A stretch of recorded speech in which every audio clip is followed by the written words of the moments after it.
Violent protests breaking out at the G20 summit in Germany, and New York City Mayor Bill de Blasio, well, he did not want to miss out. He skipped an NYPD swearing-in ceremony while the force is grieving a fallen officer, as you remember, so he could protest President Trump and other world leaders at the summit. Should the mayor really ditch New Yorkers to push his progressive agenda in Germany? Here to weigh in is retired NYPD lieutenant and CEO of WatchGuard 24/7, John Rafferty. John, thank you for being here. We all sort of talk about what our big stories are before the show. This one gets me so fired up, I can literally not contain myself. This is an abomination that he is over there when this city is suffering and his people, his police force, is suffering.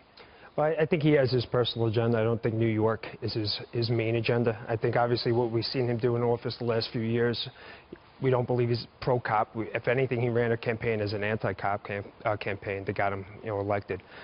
Honestly, I think the police department knowing what they know, and the troops, even though it would be a great boost in morale, I think they're better off that he wasn't there. Interesting. So you're saying the swearing-in ceremony, which I'm sure mayors regularly attend, you would want to show leadership to the force that protects your city. You're saying most of the cops there would likely say, hey, the mayor's not here, no big deal. Well, no, it is. It's just because of what's happened over the last few years with him, trashing the cops.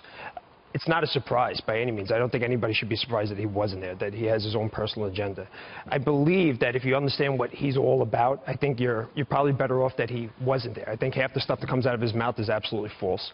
Would it be a great morale boost for the cops if he was a mayor that actually backed the police department? Absolutely. I think after this tragic event with police officer Familia, it would be great. But knowing what you know about de Blasio, I think you're better off that he wasn't there. Let's review, too, what he is going to protest and speak at over there in Germany. This is not a civil rights march that we will all look back 50 years from now and say that was an important historic event in society.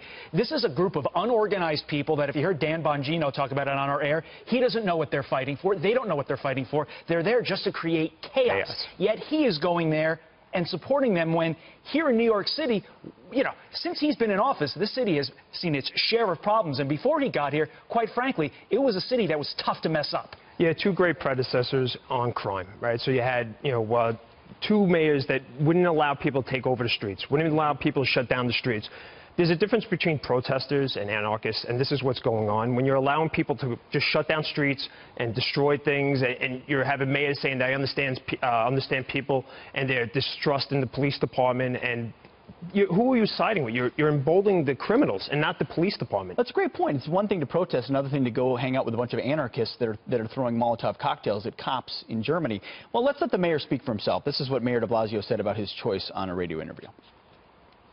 I think it was incumbent upon me as the leader of the biggest city in the country to set a tone and to say we're not going to be intimidated by President Trump, and we're not going to turn away from our values. And that I've said many times, this is not someone you get something done by compromising with or yielding to. He only understands strength, and we have to show strength. You set a tone, the proper tone, as the mayor by siding with anarchists who are fighting police. Right. And my thing is this, he's the mayor of New York City. That should be your main priority. You look at New York and you look at Manhattan, every other block you have a homeless person, you have somebody begging on a street corner. The city was rebuilt on the principles of the broken windows theory, addressing the smaller issues, right, that turn into larger issues. Jaywalking. Yeah, well, everything. I mean, listen, stop and frisk. Now we're going to turnstile jumping. Everything. Exactly. You know what? 2 decades ago, you had over 2,000 murders, and that was all reduced because everything was addressed. It wasn't allowed to get to the next level. And now we're going back, and now we have prosecutors, failing to prosecute certain crimes, right? We're decriminalizing marijuana. Marijuana turns into a lot more than just a small crime. There's so many other crimes attributed to marijuana. Which is what the left just doesn't understand. That's ultimately compassionate. When you provide a safe and secure street to anyone of any color, of any economic background, you give everyone an opportunity to succeed. When you don't, you set those that are the most troubled potentially back even further. Absolutely. And what it is that he doesn't have New York City as his primary agenda, and that's the sad thing. I think he's more of an activist than a mayor, and I think everybody who knows him, sees that, and it's unfortunate for New York City. Everybody in New York City. Still the greatest city in the world. Absolutely. But for how long? Absolutely. John Rafferty, thanks a lot. We appreciate it.